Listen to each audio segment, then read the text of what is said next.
नमस्कार, मी उर्वी सावंत पंकज तुमच्यामध्ये तुमच्या सगळ्यांचं खूप खूप स्वागत करत आहे। आज मी तुमच्या सोबत मऊ लुसलुशीत जाळीदार अशी आंबोळीची रेसिपी शेअर करणार आहे। तर चला सुरुवात करूया। आता इथे मी 1 ग्लास उडदाची डाळ, 1 ग्लास जुना रेशनिंगचा तांदूळ वापरलेला आहे आणि 2 चमचे मेथी दाणे हे मी एकत्र 7 ते 8 तास भिजत घातले आहेत। आंबोळ्या करताना आपल्याला जुन्या तांदळाचाच वापर करायचा आहे, नवीन तांदूळ वापरायचा नाही। अगदी रेशनिंगचा सुळे तांदूळ वापरला तरी काही हरकत नाही। आता 7 ते 8 तासानंतर आपल्याला हे मिश्रण मिक्सरला अगदी बारीक फिरवून घ्यायचं आहे। आपण इडलीला जसं जाड ठेवतो तसं जाड न वाटता एकदम बारीक गंधासारखं बारीक इथे मिक्सरला फिरवून घ्यायचं आहे। आता हे डाळ, तांदूळ आणि मेथीचं मिश्रण वाटून झालं की त्याच्यात मी पाऊण ग्लास एवढं पाणी ऍड केलेलं आहे आणि ह्याची कन्सिस्टन्सी आपल्याला इडलीच्या बॅटरपेक्षा जरा पातळच ठेवायची आहे। आता त्याच्यात चवीनुसार मीठ घालून हे पीठ एकाच दिशेने 5 ते 7 मिनिटं चांगलं फेटत राहायचं आहे। जेवढं तुम्ही पीठ चांगलं फेटाल तेवढं ते पीठ हलकं होतं आणि ते आंबालाही मदत होते।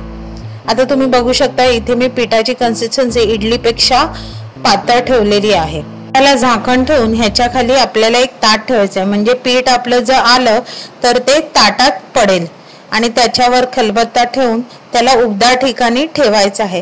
आता तुम्ही बघू शकता 9 तासानंतर पीठ चांगलं आंबून वर आलेले आहे। आता हे पीठ बघूनच तुम्हाला कळेल की आपली आंबोळी किती सुंदर होणार आहे। आता हे पीठ काय करायचं, आपल्याला चांगलं फेटून घ्यायचं आहे, म्हणजे ढवळून घ्यायचं आहे, म्हणजे आतली जी हवा असेल ती सगळी निघून जाईल। आता ह्याच्या जर तुम्हाला आंबोळ्या थोड्या वेळाने करायच्या असतील तर हे पीठ तसंच फ्रीजमध्ये ठेवून द्यायचं, म्हणजे ते आंबट होणार नाही।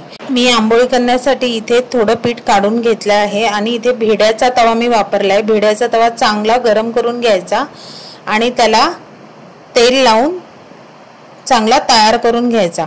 आता इथे मी 2 डवली एवढं आंबोळीचं पीठ घालून आपल्याला हव्या त्या जाडीप्रमाणे आपण हे पीठ पसरवायचं आहे।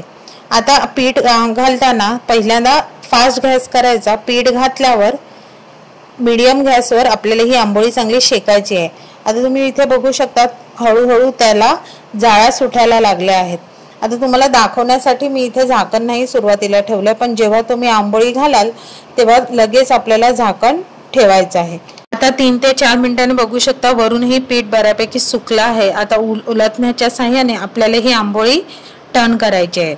खालून बघा किती सुंदर शेकलेली आहे। आता त्याला वरून थोडंसं पाणी शिंपडलं आहे, त्याच्यामुळे आंबोळी आपली कशी आणि लुसलुशीत राहते। आता वरून पण त्याला सोनेरी रंग आला आहे। आता ही आपली आंबोळी तयार झालेली आहे। तुम्ही बघू शकता आंबोळीला किती जाळ्या सुटलेल्या आहेत। आता ही मी एका जाळीवर आंबोळी काढून ठेवते। जाळीवर ठेवल्यामुळे खालून आणि वरून दोन्हीकडनं हवा लागेल आणि ती ओली होणार नाही। आता अशाच प्रकारे मी दुसऱ्या आंबोळ्याही करून घेते आहे। आता ह्या आंबोळ्यांसाठी मी उडदाची डाळ आणि तांदूळ हे समप्रमाणात घेतले आहे आणि चव आणि कलर येण्यासाठी इथे मी मेथी दाण्याचा वापर केलेला आहे। तुम्हाला इथे बघा एक आंबोळी मी मोडून दाखवते आहे, किती मऊ लुसलुशीत जाळीदार झालेली आहे। तर मग ह्या गोकुळाष्टमीला नक्की तुम्ही ही माझ्या आंबोळीची रेसिपी करून बघा। तुम्हाला जर ही रेसिपी आवडली तर रेसिपीला लाईक करा, शेअर करा, चॅनलवर नवीन असेल तर चॅनलला सबस्क्राईब करा आणि नवीन व्हिडिओच्या नोटिफिकेशनसाठी बेल आयकॉनला प्रेस करायला विसरू नका। तोपर्यंत मस्त राहा।